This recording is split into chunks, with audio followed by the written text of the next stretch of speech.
Gracias.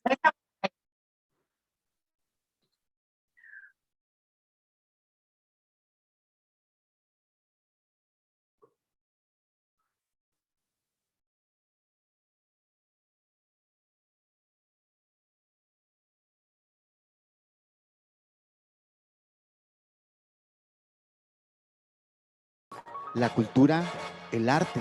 Enamórate de México. Esto es México en tu vida. Comenzamos.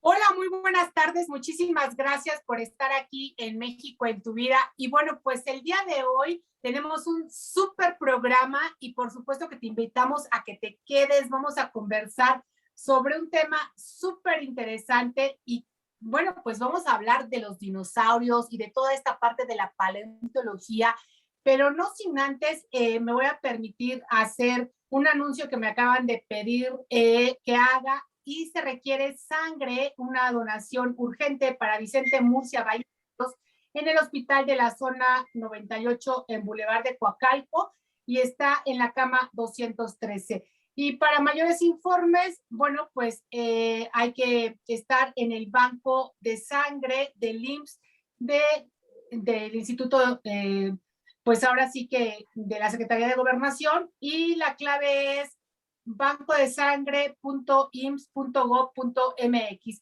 Espero quien pueda ayudar, bueno, pues lo haga ahora sí que lo más rápidamente posible. Bueno, pues ya entrando en materia, qué mejor que tener pues a un invitado de lujo que realmente para mí es un honor el que haya aceptado pues esta invitación para hablar sobre este tema que es el descubrimiento de fósiles de vertebrados en México, los dinosaurios de Coahuila. Y para ello, bueno, pues nos acompaña justamente el geólogo y paleontólogo Víctor Torres Roldán. Ahora sí que paleontólogo, muchísimas gracias por estar aquí en México en tu vida, tu casa. Ya teníamos muchísimo tiempo de querer estar haciendo una entrevista y bueno, pues hasta ahora se nos pudo dar. ¿Cómo estás? ¿Cómo te encuentras? Y qué gusto saludarte. Muchas gracias, Angélica. Yo estoy contento de estar otra vez contigo y con tu auditorio y con ganas de platicarles un poco la historia de lo que fue mi vida como paleontólogo en México al principio, no solo en el Instituto de Geología, sino mucho antes, cuando era niño todavía.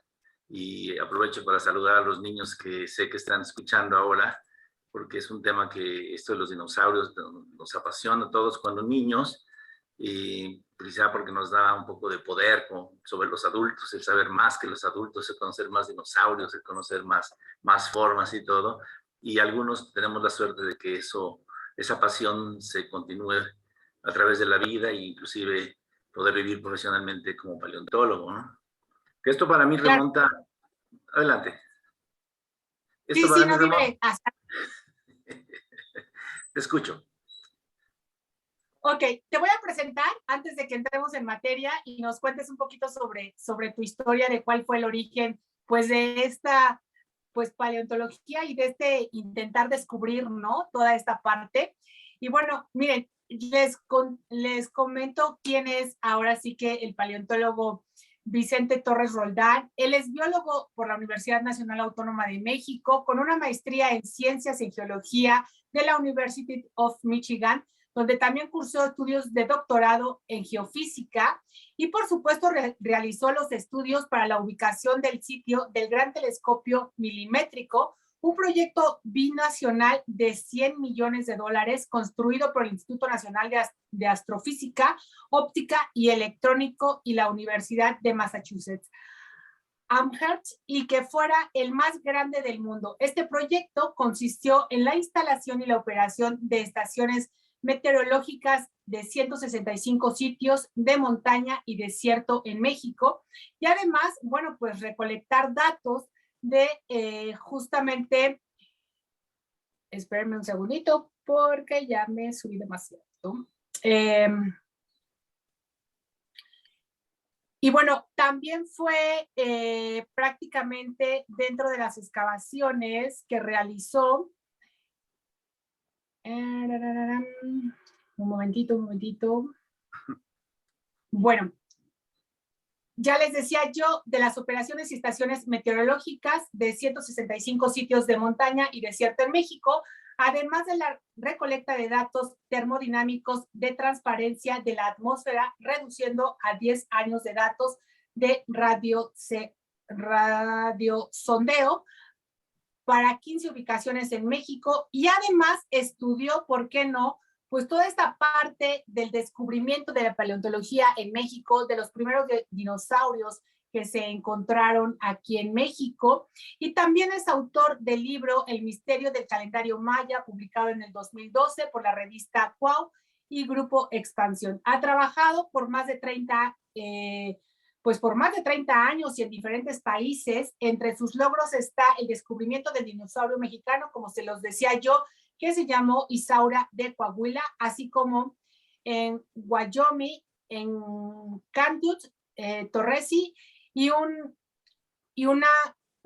primate de 47 millones de años, que en cierto sentido es uno de los primeros ancestros del hombre, en San Luis Potosí. La excavación de mamuts asociados a vestigios humanos en la edad de hielo, como evidencia de la primera migración del hombre de América hace más de 20,000 años. Por supuesto que el paleontólogo Víctor Enrique Torres Roldán es una eminencia en México y en Estados Unidos dentro de este campo, y por eso está aquí en México en tu vida, para hablarnos pues más allá del dinosaurio Rex que todos los niños conocen y que les mandamos un saludo, ¿no? Por ahí algunos niños me mandaron fotografías de dinosaurios, y que bueno, pues cuéntanos, Víctor, cómo inicias en esta parte de la paleontología para ya darle cabida a nuestro tema de hoy. Claro que sí. Lo primero que recuerdo es ese encuentro con los dinosaurios en una de esas enciclopedias que se llamaban Salvat Ilustradas. Mi mamá compraba cada semana en el puesto de periódicos y nos iba armando los libros de la enciclopedia, que al final eran como 20 volúmenes. Y en una de esas aparece una foto de unos esqueletos de dinosaurio en una mina, que es una mina en Bélgica, que se descubrieron en 1878, por ahí, que eran unos huesos increíbles porque está la mina de carbón y los huesos mismos están convertidos en pirita, o sea, parecían, es el oro falso que le llaman, y parecían de oro. Entonces hacen una gran alaraca por los mineros que encuentran esto, y resulta que son muchos, son como 28 dinosaurios del tipo que le llamaron después iguanodonte, porque los huesos parecían, aunque eran grandes, muy grandes, eran como de iguana. Entonces eso a mí me fascinó. Yo desde entonces, a los 5 años, ya quería ser paleontólogo, y también una cosa que me unió a casi todos los niños del mundo, de los principales países que tenían grandes museos, fue un dinosaurio, un Diplodocus, que por ahí de los 1930 por ahí llega en donación al Museo del Chopo, ahí en la calle de Enrico Martínez, y mi mamá también nos llevaba a ver estas cosas de los museos que a ella le fascinaba. Era una reproducción en yeso, pero estaba pintada que parecía real y armada completamente. Era asombrosa, era gigante aquel Diplodocus, el tipo de brontosaurios que se conocen, y nosotros íbamos allá y yo me quedaba asombrado por el tamaño de esos animales, de dónde habían venido, cómo habían existido. Entonces esa pasión que yo tenía por los dinosaurios se me hizo como un interés profesional, y entré a la Escuela de Ciencias en Biología, carrera de Biología, para estudiar, para ser paleontólogo, aunque no había carrera de paleontólogo, porque estábamos entre lo que es biólogo y geólogo, ¿no?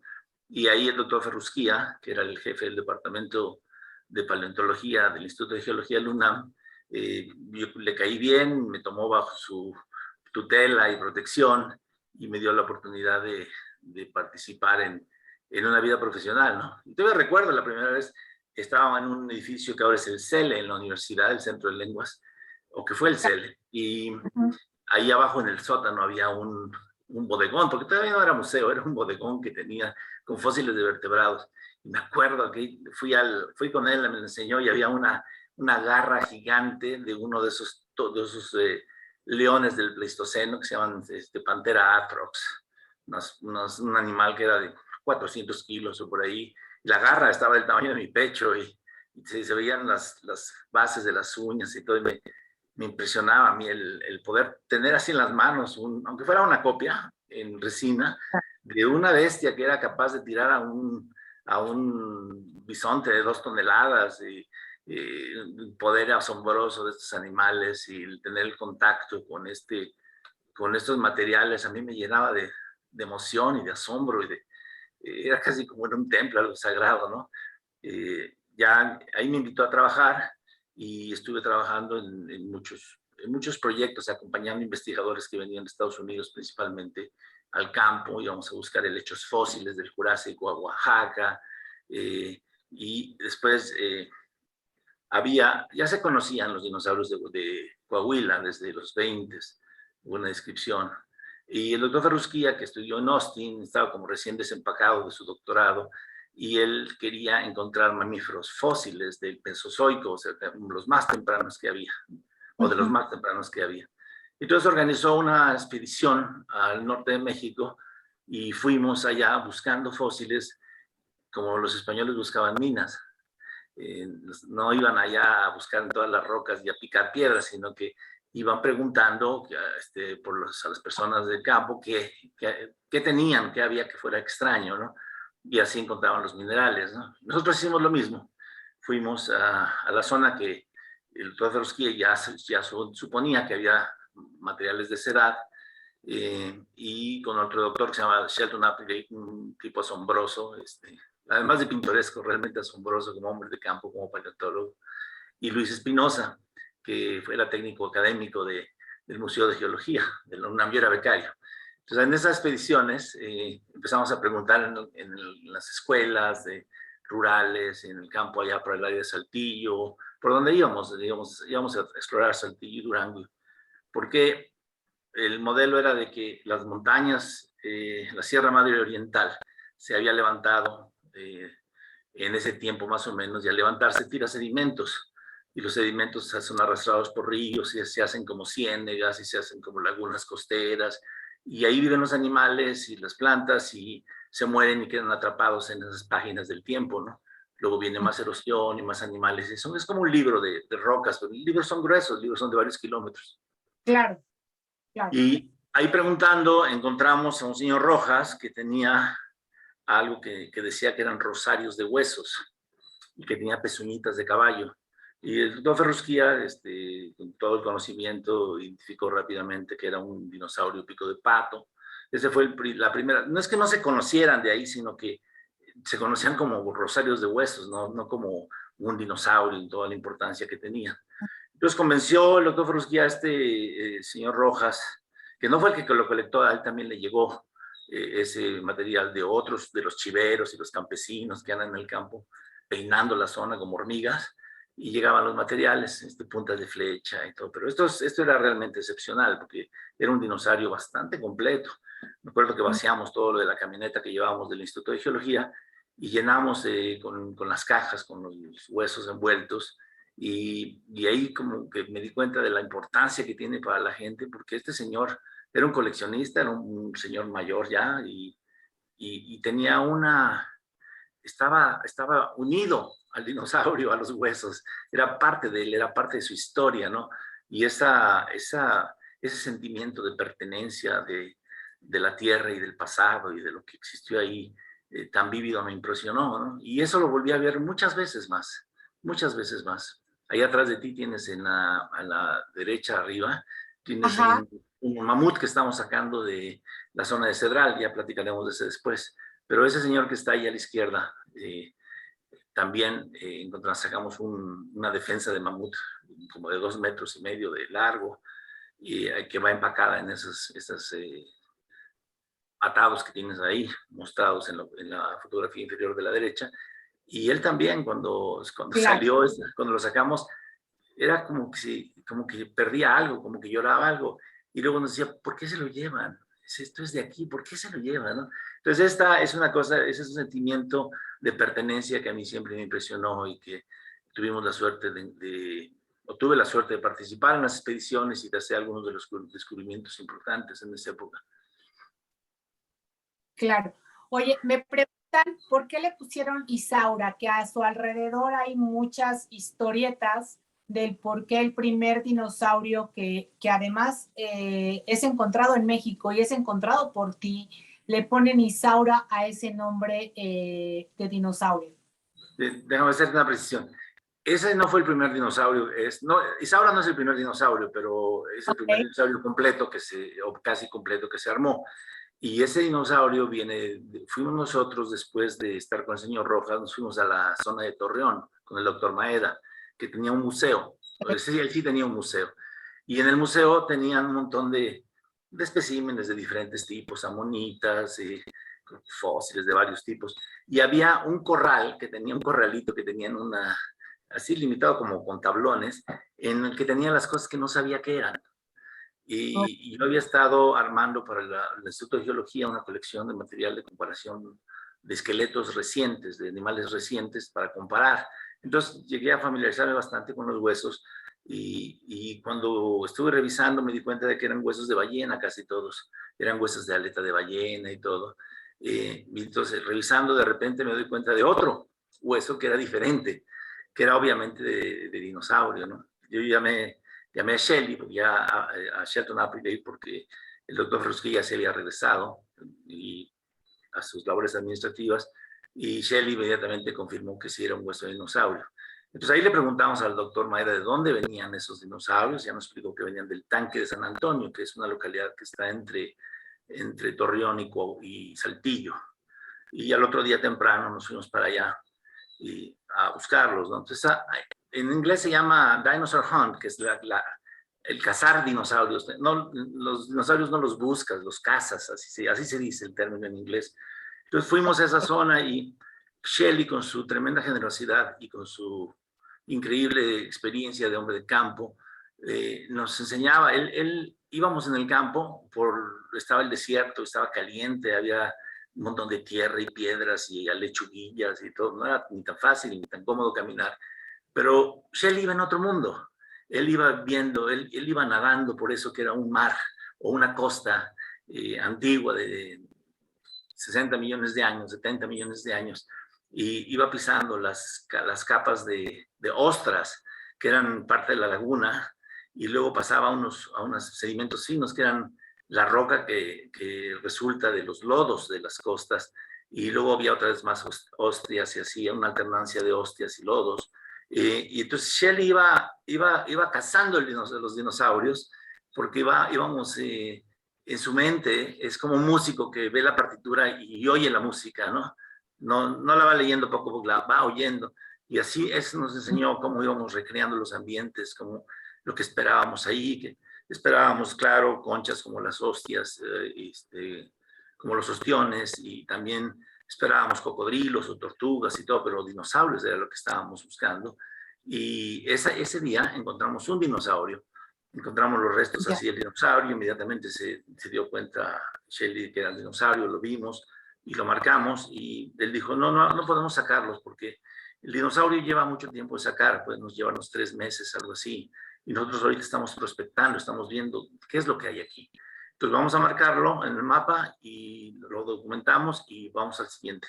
Y seguimos, y como en media hora o 15 minutos encontramos un segundo dinosaurio y luego un tercer dinosaurio que tenía estas pezuñitas que habíamos visto con el dinosaurio del doctor Rojas, del señor Rojas. Y estas pezuñitas son la punta de los dedos de estos dinosaurios pico de pato, que son anchas para poder andar en el lodo y estabilizarse, ¿no? Al menos algunos de los dedos. Y encontramos el tercer dinosaurio, luego el cuarto dinosaurio, luego el quinto dinosaurio, y así hasta 9 dinosaurios, porque se nos acabó el día, y éramos conscientes de que habíamos logrado uno de los descubrimientos más importantes, una de las cacerías más importantes de dinosaurios.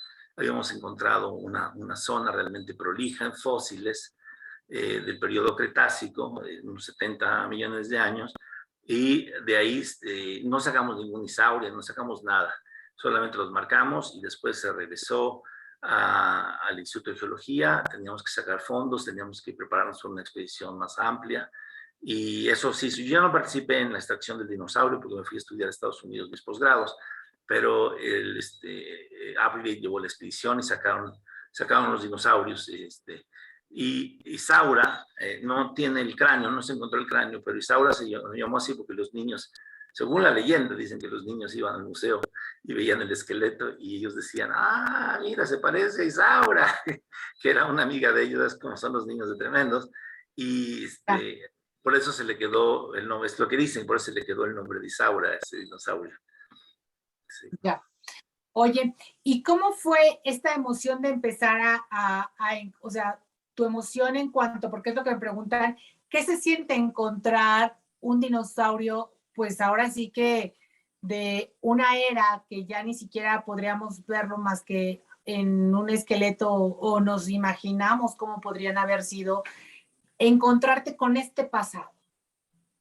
Sí, es que es asombroso, ¿no? Y no solamente fueron dinosaurios, fueron miles de cosas que encontrábamos, porque salíamos todos los veranos, salíamos varios meses en los veranos al norte de México, íbamos a Chihuahua, íbamos a Coahuila, Durango, íbamos a Baja California también a buscar cosas. Y todo esto, cada vez que encontrabas algo, era este asombrarse, este sentimiento de encontrarte con algo maravilloso, con una cosa que te hablaba a millones de años de antigüedad. Pero te contaré una historia. Cuando estábamos en Wyoming, nosotros buscábamos fósiles, pero de vertebrados, de mamíferos, pero del principio de la era de los mamíferos, más o menos unos 47 millones de años. Allí en Wyoming es una zona súper rica.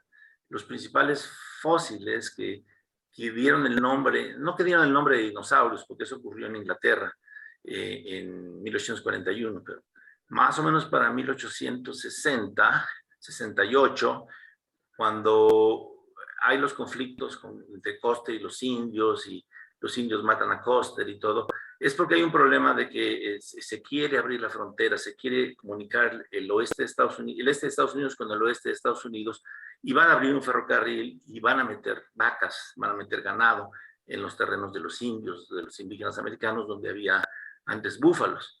Entonces ahí hay dos personajes, Nathaniel Marsh, que va en el tren, uno de los primeros trenes, en 1868, y ahí se da cuenta del potencial de fósiles que hay ahí, ¿no?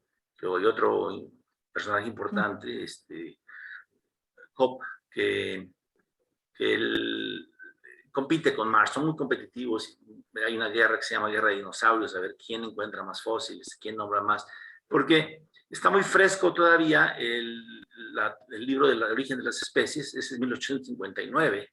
9 años después están estos tipos excavando fósiles en Wyoming y en Colorado, y están excavándolo por cientos y están describiendo miles de especies. Inclusive Darwin los felicita porque esas ideas de Darwin de repente toman cuerpo en este acervo impresionante de fósiles que está saliendo de Wyoming y de Colorado. Y es ahí, así pasa porque ahí se levantan las montañas rocallosas, que son más grandes que la Sierra Madre Oriental. Igual que acá tiran sedimentos y hacen como un libro de la vida, pero ese libro viene desde Canadá hasta México. Y hay muchos kilómetros de páginas de la historia, y unas de esas páginas tienen dinosaurios y otras tienen cosas mucho más viejas y otras tienen más recientes, que es lo que nosotros buscábamos ahí, ¿no? Esas páginas en 1877, o sea, apenas otros 9 años después, hasta 18 años después de Darwin, se encuentran los grandes yacimientos de fósiles donde aparecen los brontosaurios, donde aparecen los estegosaurios, donde aparecen los triceratops, ¿no? Y en 77 se encuentra unas localidades en Colorado, en Wyoming, que realmente son espectaculares. Los alosauros, unos fósiles jurásicos que son como un tiranosaurio, pero más pequeño, ¿no? En Michigan, donde fui a la escuela, teníamos uno en el museo. Y entonces íbamos a buscar los fósiles y teníamos una expedición grande, teníamos 20 camionetas, teníamos 15, 20 tiendas grandes, y nos pasábamos todo el verano ahí. Era como un campamento militar, pero de científicos.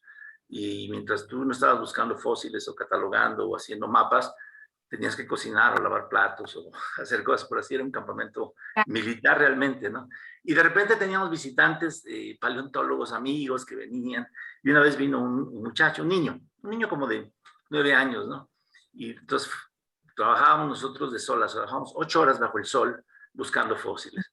Y ya después de un tiempo éramos bastante buenos, entonces podíamos encontrar, un buen coleccionista podía encontrar 10, 15, 20 mandíbulas diminutas que eran como de 1 centímetro al día, ¿no?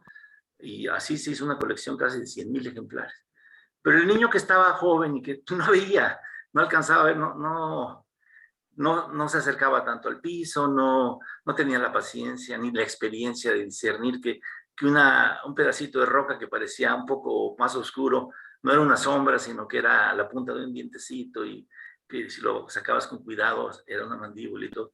Entonces él batalló como una semana en encontrarlo. Entonces finalmente encontró una mandíbula y él vibraba, temblaba de emoción de haber tenido éxito, de haber tenido esta mandíbula, es un dientecito apenas en la mano, ¿no?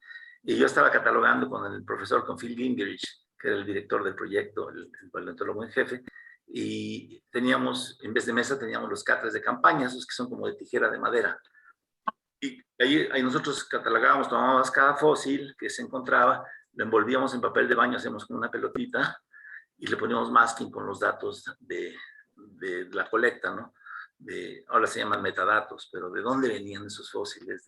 ¿De qué parte, de qué horizonte, en las rocas, en qué ubicación, quién lo había colectado, qué pensábamos que era, etcétera, ¿no? Ahí se ponían todos los datos. Y entonces, colectando eso, yo tomo el fósil y se me cae. Y de repente, o sea, nadie se mueva, ¿no?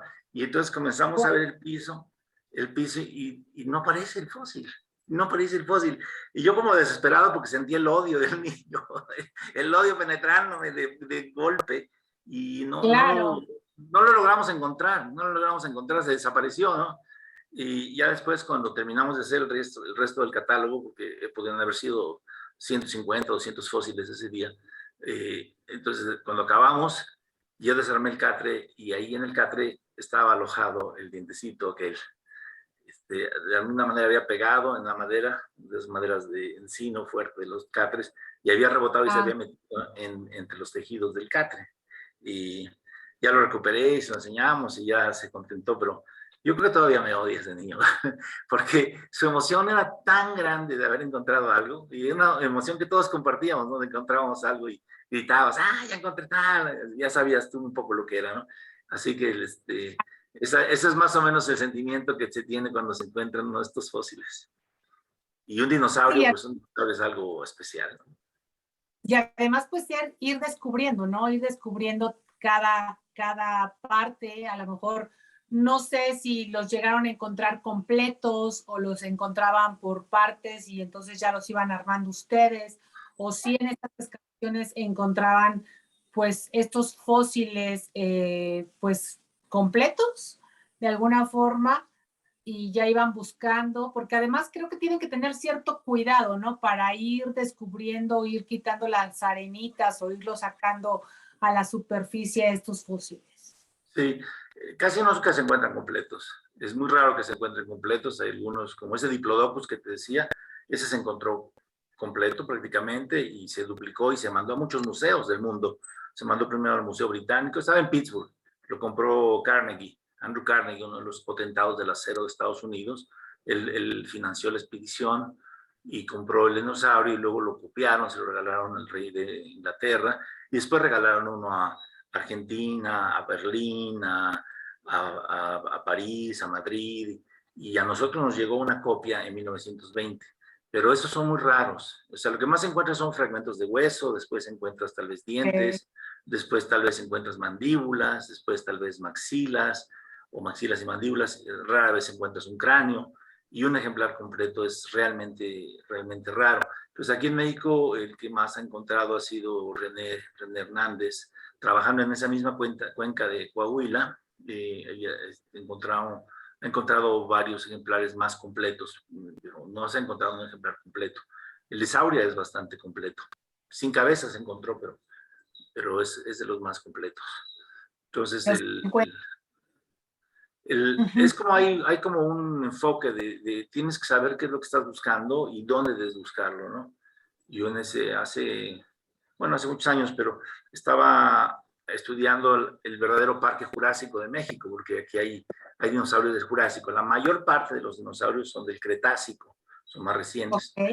Pero porque aquí había unos mares tremendos, se llamaba el Mar Mexicano, todas las rocas calizas que vas para Oaxaca y ves esas tremendas formaciones de acantilados, son de calizas, y vas para Acapulco, hay unas rocas muy gruesas en la carretera, todo eso es Cretácico, ¿no?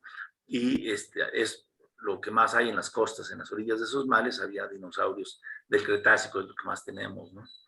Hay localidades con huellas de dinosaurio, como en San Juan Raya, cerca de San Juan Raya también hay si saben dónde está, en Puebla, el estado de Puebla, no está lejos de Ciudad de México, está como a 2 horas y media, yo creo, para llegar a la localidad. Y ahí los pobladores ya tienen una industria de turismo porque te llevan a ver las huellas de dinosaurios. Es increíble verlas, ¿no? Pero yo estaba interesado en cosas más viejas, en los del Jurásico. Entonces, en aquel tiempo teníamos los mapas de geología, los mapas geológicos, y estaban todos impresos sin colores, entonces había que colorearlos, y yo como no veo bien los colores, los tenía que colorear con colores que yo viera. Y entonces Claro.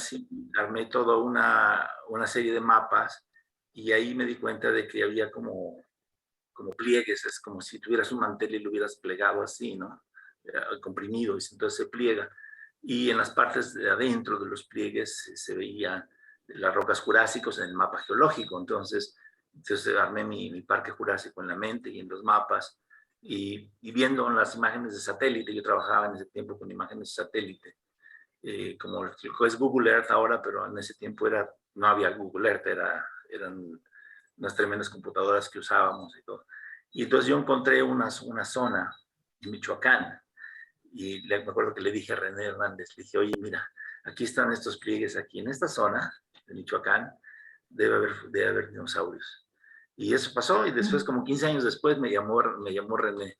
Me dice, ahí donde dijiste que había dinosaurios, que debía haber dinosaurios, encontraron los del Instituto de Geofísica, encontraron en la Barranca de los Bonetes, encontraron los dinosaurios, ¿no?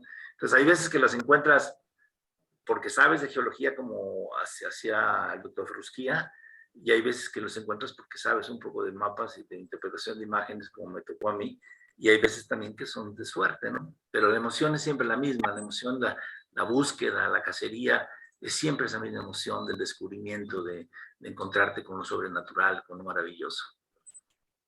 Claro, y con algo que parecía que es un cuento de hadas o una caricatura, ¿no? Y que dices, sí existieron, y empezar a descubrir debe ser una emoción, pues que te llena todo el cuerpo y un asombro impresionante. Víctor, también tú lideraste una excavación del mamut en Cedral, ahí en San Luis Potosí. Cuéntanos, pues, ¿qué pasa? Porque realmente pareciera que estamos hablando como de una irrealidad, que en México hubiera una dinosaurios, ¿no? Y que hubiera también hallazgos de mamuts y de todos estos, pues, animales que pareciera que son un cuento, y que hay vestigios de que sí existieron, y que México, bueno, pues es un lugar en donde se hallaron todos estos hallazgos. Y qué privilegio para México, de verdad, tener a un hombre como tú que pues fue parte de todo esto, y que no eres, digamos, parte de la historia de quién sabe quién fue, sino estamos hablando con un hombre de carne y hueso que está vivo y que nos habla de toda esta experiencia y de tu pues hallazgo de llevar a cabo esta expedición. Sí, esa fue una cosa un poco extraña porque mamuts hay muchos en México.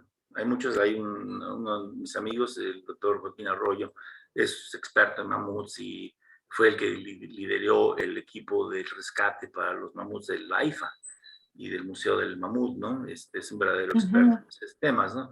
Pero a mí me llamó la atención porque en esa zona de San Luis Potosí, que está cerca de donde estaban los dinosaurios, aunque cerca en el espacio, pero o sea, está como a quizá 200 kilómetros, pero en tiempo está a 70 millones de años de distancia, ¿no? Es muchísimo, ¿no?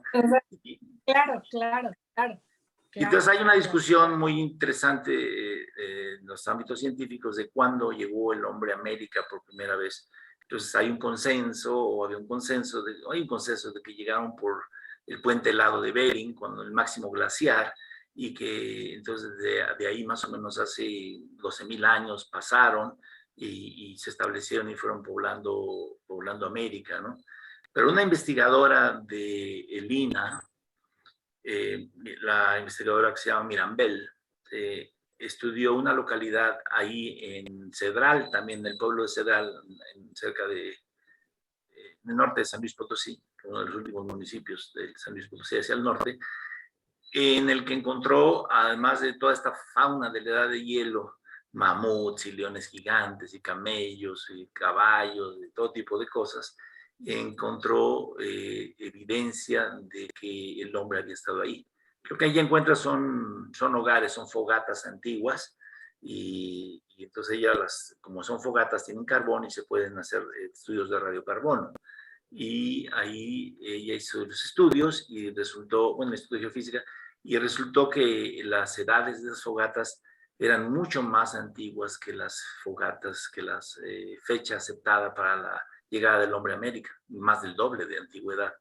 Y entonces hubo toda una polémica y que no había hecho bien los trabajos esta Lorena Mirambel y que estaba mal y con todo siempre sospechando de la calidad de su investigación. Y tardó bastante en publicar, en el INA tardan a veces bastante en publicar. Y se recibió así como medio, como no muy creíble, ¿no?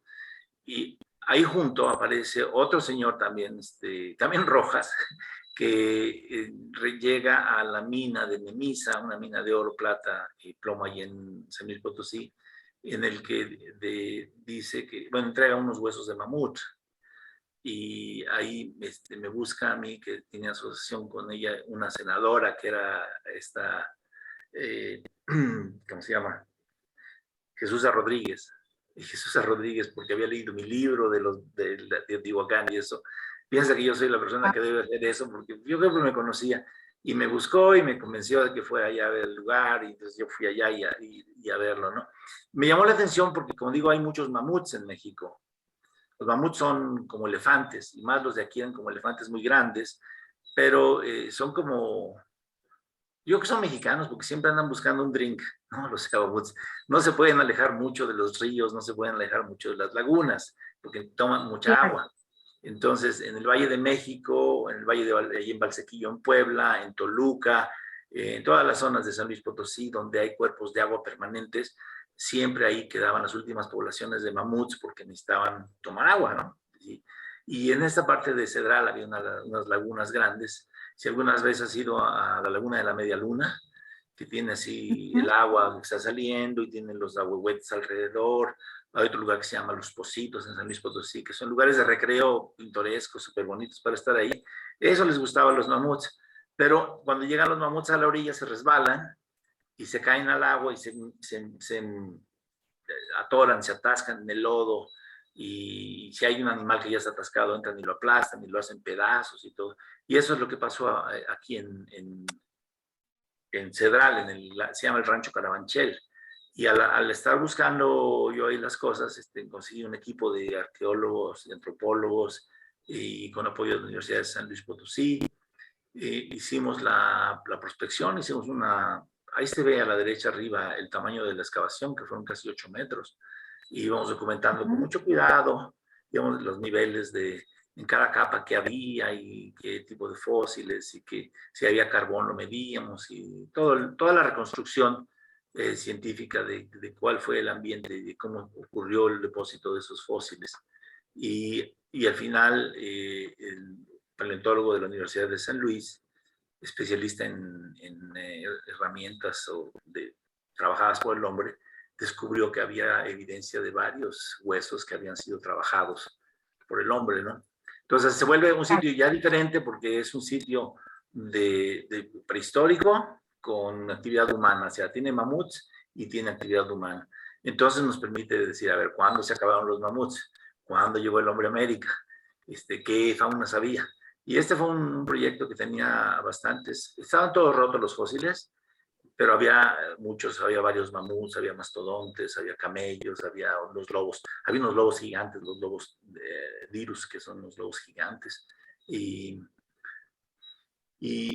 de ahí se mandaron datos para sacar las edades radiométricas de las capas de carbón. Aquí no había fogatas, sino que eran solamente, como en la laguna de la Media Luna, hay una orilla que está llena de vegetación, y esa vegetación cuando se seca y se comprime se vuelve carbón. y ese carbón fue el que, y además estaban combinados con los restos de caballos y de mamuts y todo. Entonces de ahí sacamos muestras y se mandaron a analizar y nos dieron fechas de más o menos 9.700 años, que está en la edad que todo el mundo acepta para la llegada del hombre. Pero esos eran los últimos. Entonces, Claro. en la Universidad de San Luis siguieron excavando y en las capas más bajas encontraron fechamientos con actividad humana también por el orden de 30.000 años. Y entonces ya era interesante porque ya no era nada más Lorena Mirambel diciendo que estos lugares eran muy viejos, que representaban el principio de la ocupación de América, ¿no? Que era anterior a lo que se conocía en todos lados, no de 15.000, sino de 30.000, 25.000, 30.000 Claro. años, ¿no? Y Claro. Joaquín Arroyo, con otro equipo de investigadores, descubrieron o trabajaron una zona, una cueva, que se llama la Cueva del Chiquihuite en Zacatecas, y ahí también encontraron no solamente las fechas así tan antiguas, sino el tipo de herramientas que se usan se llaman industrias. Aquí en toda América se conoce como la industria de los clovis, que son unas puntas como como hojas de cuchillo, ¿no? Y esa supuestamente es la cultura que llegó primero, la industria que llegó primero a América. Pero ahí en Chiquihuite encuentran una industria más vieja que tiene fechas de radiométricas similares a las de Rancho Carabanchel, que es lo mío, y lo de Lorena Mirambel, que es más antiguo, que es de Rancho La Amapola. Entonces parece que este lugar en San Luis Potosí, este norte de San Luis Potosí, con sus lagunas, fue el lugar en el que quedó evidencia de los primeros pobladores de América, que es mucho más antiguo que lo que se pensaba. Y eso es fascinante porque estás tú encontrando cosas que modifican. La ciencia es así. Tú tienes una idea de las cosas y sacas más datos y luego cambias de idea porque no se ajusta a los datos. Así pues, es una cosa fascinante. Claro, y además la ciencia, pues de alguna manera va evolucionando, no se queda ahí estancada, justamente se va haciendo nuevos hallazgos, nuevos descubrimientos y de alguna manera viene a romper a veces estructuras o paradigmas de científicos anteriores o de paleontólogos, en este caso, anteriores a ustedes, ¿no? Que viene a revolucionar todo, de alguna manera viene a revolucionar todo, Víctor. Y eso es, pues debe ser realmente una satisfacción y algo que digas, algo que pensé yo que no había o que me lo imaginaba, pero encontrar algo a lo mejor iba a ser como, pues no sé, de alguna manera irreal, podríamos decirlo, ¿no? O una ilusión que tenías ahí en un momento dado. Y al ir encontrando todos estos vestigios de la humanidad que vienen a romper estas estructuras, me imagino que para ti debe de haber sido una emoción, una muy grande, ¿no? Y por la otra también, pues esta disyuntiva de los científicos anteriores a ustedes que habían descubierto algo diferente. Sí, pues eso es ser honrado porque la ciencia es así, tú tienes una idea y vas al campo a buscar datos o los experimentos y comienzas a sacar datos y si tus ideas están bien planteadas, muchas veces los datos confirman lo que tú estás pensando, ¿no? Pero a veces no lo confirman y cuando no lo confirman es todavía más interesante porque abre la posibilidad de algo nuevo que no conocías y hay que explicar algo nuevo y eso es diferente. En la ciencia, el que estés equivocado, el que los datos no te apoyen es bueno, es bueno, es tan bueno como cuando te apoyan, es una cosa muy divertida porque no pierdes, ¿no? Siempre hay un aprendizaje. Siempre participas y también consideras a los anteriores que han hecho los trabajos en otras condiciones, ¿no? No como lo que tenemos ahora. Antes con los dinosaurios, para describirlos, veíamos los huesos y comparábamos las formas de los huesos y todo. Y ahora ya hay toda una cosa de imágenes, de microfotografías, de análisis de DNA, para muchas cosas. Entonces el espectro se amplía mucho de lo que puedes hacer y también de la solidez con la que puedes buscar tus respuestas. Claro. En ciencia en ciencia lo importante no son las respuestas, sino las preguntas.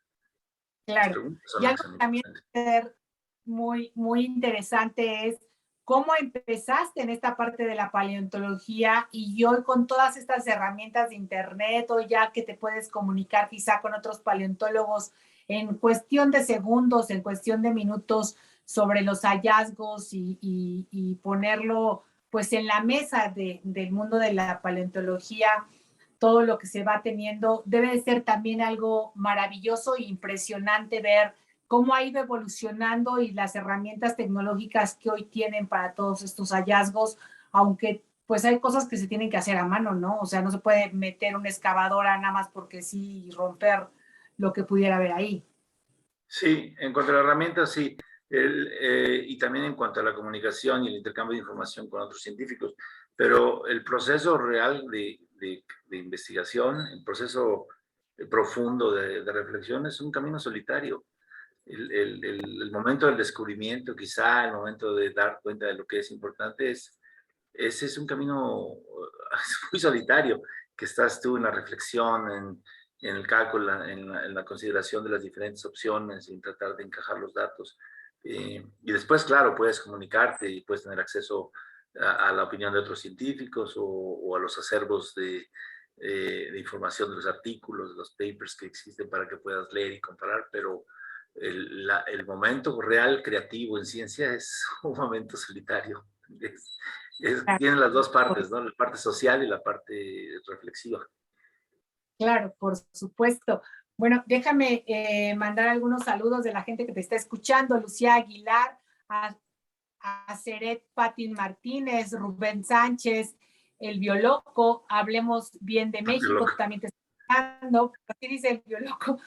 México, la fotografía, la gente de Toronto, mexicanos de Toronto te están escuchando, Lupita Cosme, Arturo Maldonado, Sergio Guillot Ugalde, de Dominic Drinks, y bueno, toda esta gente que nos está escuchando, muchísimas gracias.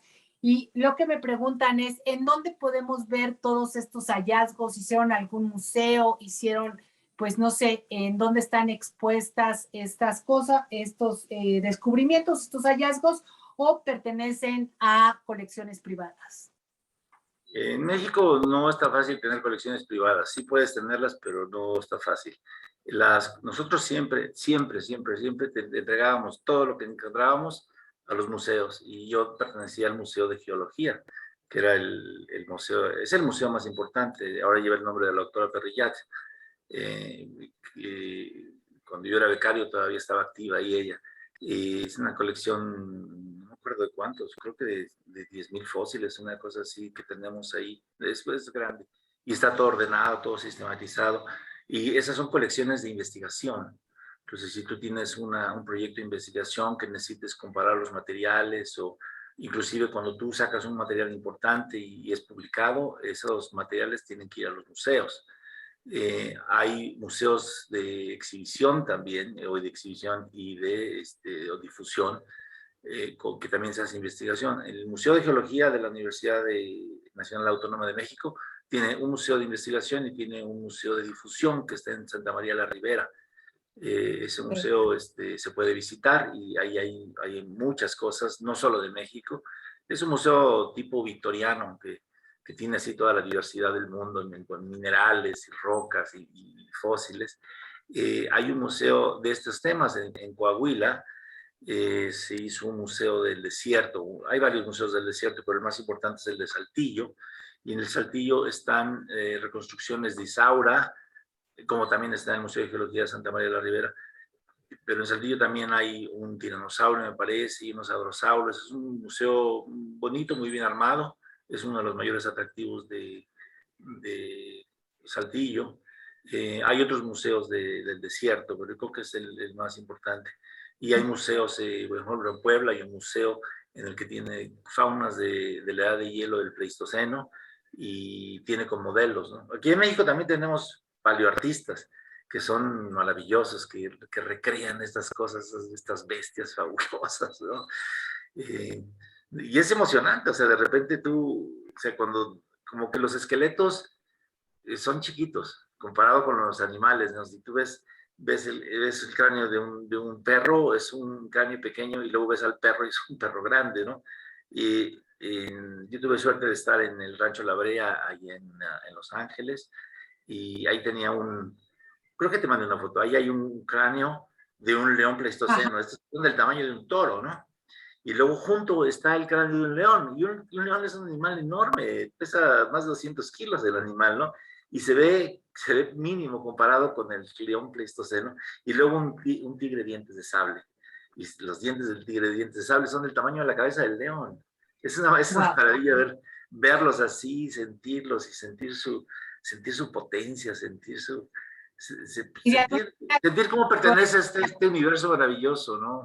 A este universo sagrado, si lo quieres ver, o es el que inventa todo, que tiene todo ya, las formas animales y vegetales ya tienen todo inventado. Es una delicia.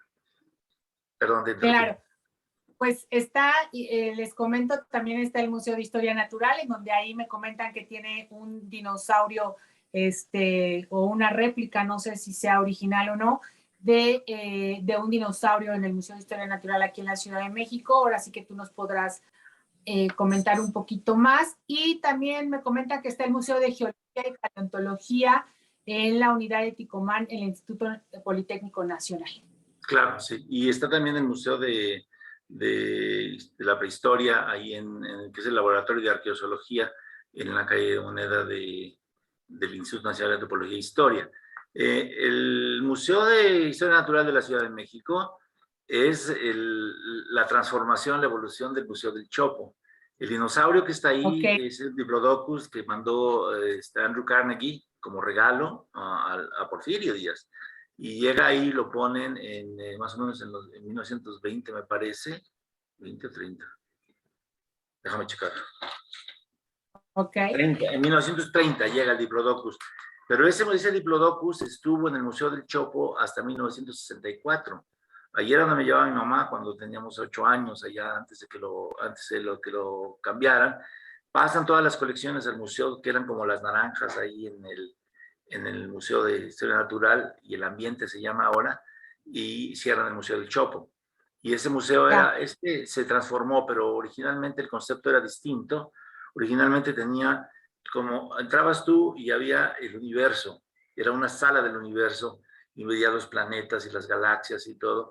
Y luego la siguiente sala, la siguiente media naranja, era una sala de geología, en la que tú veías las capas y veías cómo se hacían los pliegues de las rocas, veías cómo estaba el carbón, cómo se hacía el petróleo y todo.